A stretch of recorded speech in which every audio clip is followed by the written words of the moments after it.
didukung oleh Jujur, Top Coffee memang enak. Saatnya bicara jujur, berani.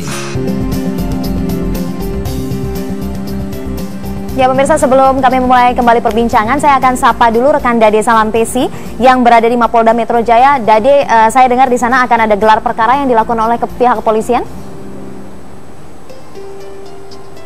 Ya, Kartika, rencananya hari ini pada pukul 8 pagi waktu Indonesia Barat nanti pihak Polda Metro Jaya akan menggelar perkara terkait dengan kasus-kasus pembegalan yang terjadi sejak 1 Januari 2015 lalu hingga saat ini. Tentunya saja yang terjadi di wilayah hukum Polda Metro Jaya. Dan saat ini sejumlah persiapan pun masih terus dilakukan.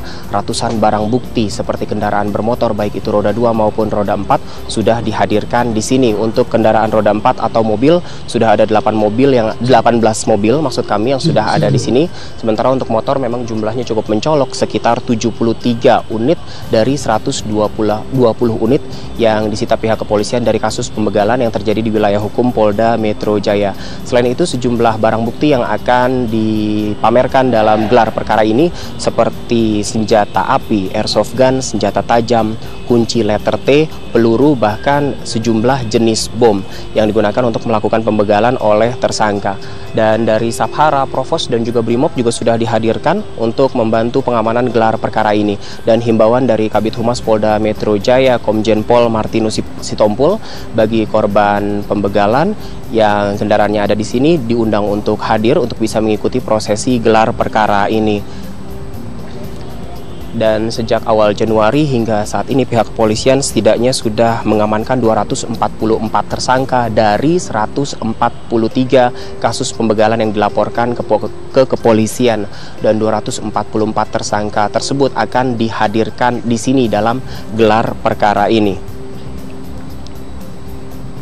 Selain itu, Kapolda Metro Jaya Unggung Cahyono juga telah menginstruksikan jajarannya untuk menembak di tempat para pembegal yang dinilai meresahkan ataupun membahayakan para warga ataupun petugas kepolisian.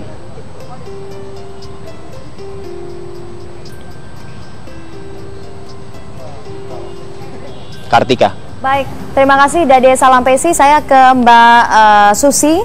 Mbak Susi, saya lihat Anda terluka begitu ya, karena pada saat itu berusaha untuk menahan samurai.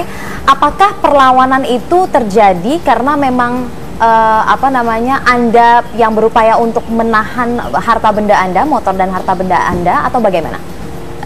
Mungkin saya karena refleks aja sih, kaget. Tiba-tiba pas mulai ke kanan udah ada samurai, saya pegang lah, saya bilang apa nih, dia nggak sempat ngomong apapun. Saya langsung bilang apa nih, dia langsung main tarik-tarik aja, jadi main tarik-tarikan. Oh, oke. Nah, pada saat itu Anda berupaya untuk menahan, artinya menahan motor dan harta benda Anda begitu ya, sehingga kemudian mereka menyerah. Iya. Tidak ada terlintas di pikiran Anda, oh lebih baik terserah ambil saja barang saya, tapi yang penting saya selamat, begitu? Adakah pikiran seperti itu? Enggak. Begitu juga dengan rekan Anda pada saat itu, Wahyu ya? Mungkin rekan saya sih udah ben aja motor, nggak apa-apa. Kalau saya sih enggak. Oke, berupaya untuk mempertahankan motor Anda. Baik, Mbak Angki, Anda melihat salah satu yang membuat warga atau korban ini terluka, apakah karena berupaya untuk mempertahankan harta benda mereka, atau apa yang terjadi sebenarnya? Para pembegal tidak mungkin menyakiti jika sebenarnya betul. Jadi kita sebetulnya melepaskan. Motivasi dari para pembegal ini memang pertama adalah pada produk, pada komoditas yang dimiliki oleh si korban ya, korban yang rentan ini.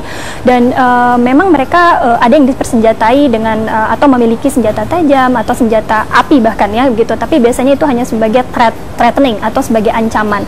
Namun apabila di beberapa kasus ya, apabila kemudian dari si korban ini melakukan resistensi, perlawanan, penolakan, nah itu biasanya timbul reaksi dari pembegal ini gitu yang sudah termotivasi untuk melakukan kekerasan atau violence ini begitu. Jadi respon cepat paling tidak untuk menyelamatkan diri, mau tidak ideal memang, mau tidak mau, tapi lebih baik melepaskan begitu. Betul, memang salah satu reaksi awal ya gitu yang apa untuk menyelesaikan masalah ini dari sisi individu adalah ya dengan tidak melawan begitu. Tapi sekali lagi betul bahwa ini bukan pendekatan yang yang jangka panjang begitu. Ini hanya pendekatan yang jangka pendek dan tidak bisa kita samakan setiap orang mempunyai self protection mechanism yang sama begitu atau kesadaran perlindungan diri yang sama gitu. Setiap orang berbeda-beda. Nah, jadi makanya itu mengapa sangat tidak efektif gitu. Untuk pendekatan yang jangka panjang tentu dibutuhkan ada banyak faktor yang terlibat, banyak lembaga yang ikut terlibat dalam reduksi kejahatan ini.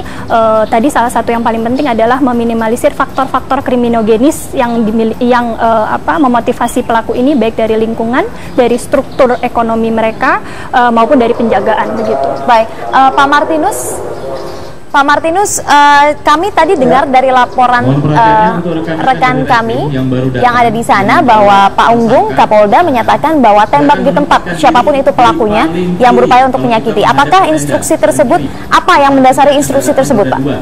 Nanti rencananya akan dilaksanakan press release sehingga semuanya bisa diulangin. Ya, baik.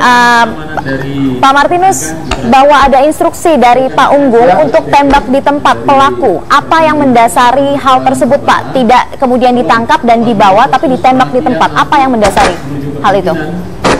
Tetap fokus kepada objek yang diamankan. Ya. Kalau untuk perintah tembak di tempat itu belum ada sampai sekarang ya. Tapi memang yang disampaikan oleh Bapak Kapolda adalah bagaimana mekanisme sebagaimana diatur dalam peraturan Kapolri tentang penanganan terhadap orang-orang yang melakukan tindakan anarkis. Kita ada 6 tahapan, dari mulai secara verbal untuk memperingati, kemudian kita melakukan penggunaan katakanlah peralatan yang lunak ya seperti tongkat polisi dan sebagainya, sampai kepada terakhir adalah penggunaan senjata api dengan melumpuhkan, jadi tidak untuk menembak. Sehingga kita memang tidak ada perintah rekan-rekan dari reskrim, dari jajaran. Tidak ya, baik. Untuk tersangka Pak Martinus, saya kembali lagi ke Mbak Susi. Mbak Susi, setelah kejadian ini, apakah kemudian Anda mengubah pola aktivitas Anda? Apakah Anda masih berani naik kendaraan bermotor begitu dalam menjalankan aktivitas? Mungkin untuk sekarang belum ya. Karena masih trauma, masih takut karena yang 3 itu kan belum ditemuin. Mungkin itu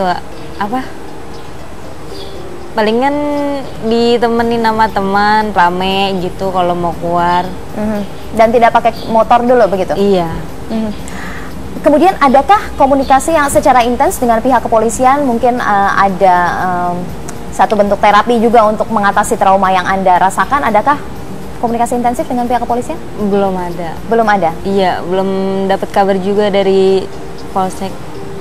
Baik, tapi melewati jalan itu, apakah Anda masih sering melewati jalan itu atau tidak? Anda mengambil jalur alternatif? Untuk sekarang sih belum. Belum melewati jalan itu ya? Iya, belum keluar kemana-mana. Belum keluar kemana-mana karena ada kekhawatiran itu? Iya. Baik, Mbak Anggi, kita tahu bahwa ini menyisakan trauma yang begitu besar bagi para korban. Artinya kita harus terus waspada, tapi jika kita melihat akar permasalahan, tadi sudah disebut oleh Pak Martinus, ada niat. Nah, bagaimana untuk mengeliminasi faktor-faktor yang menyumbangkan sehingga orang-orang melakukan hal seperti ini? Iya, tadi ya pendekatan-pendekatan mengetahui latar belakang daripada pelaku ini gitu, karena pelaku-pelaku kejahatan jalanan yang perlu diingat adalah kejahatan jalanan ini tidak hanya begal begitu. Mungkin fokus kita sekarang begal karena memang ada violence-nya ya, ada aksi kekerasan sehingga itu sangat meresahkan masyarakat. Tapi ada banyak sekali jenis-jenis dari kejahatan jalanan. Nah, biasanya para pelaku-pelaku ini secara teoritis memang adalah pelaku-pelaku yang tidak memiliki pekerjaan yang tetap begitu ya, atau kalau anak-anak mudanya adalah anak-anak muda yang juga tidak memiliki alternatif lain begitu selain tadi bergabung dalam kelompok-kelompok seperti ini. Nah, sebetulnya inilah yang harus kita waspadai agar jangan sampai terlalu banyak lagi yang disebut sebagai pelanggar pertama atau first offender, yang kebanyakan adalah mereka-mereka yang muda gitu, usia 16 sampai 21 tahun begitu. Nah, biasanya mereka-mereka ini memang tinggal di dalam lingkungan yang katakanlah yang mempunyai subkultur ya kalau dalam bahasa teorinya begitu, atau kultur kultur penyimpangan, kejahatan. Nah, itu mereka pelajari dalam lingkungan tersebut. Nah, itu yang harus kita berantas, itu yang harus kita rubah, begitu. Baik. Nanti kita akan bahas lagi. Masih ada satu segmen lagi pemirsa. Tetaplah bersama kami. Bincang Pagi akan segera kembali.